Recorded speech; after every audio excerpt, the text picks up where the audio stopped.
থেকে বলছি। জি বলেন। আপনি কি জঙ্গি সংগঠনের সাথে যুক্ত নাকি?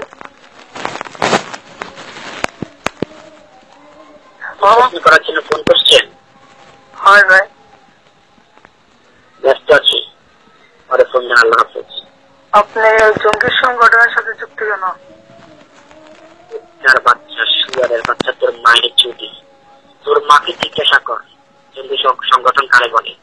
আমি কে চিনস না। তোর মায়ের কোথা দিয়ে শুয়ারের বাচ্চা। বেয়াদব। বাঞ্চোদ। বেয়াদব। শুয়ারের বাচ্চা। আমি কে খানকে বলা? তোর মায়ের চুরি, শুয়ারের বাচ্চা। তোর কে সম্মতি ছিল? একটা বেয়াদব। তুই আরেকজনকে ফোন দিচ্ছিস। একটা বেয়াদব। অমানুষের বাচ্চা। শুয়ারের বাচ্চা নাম্বারটা আমি রাখলাম।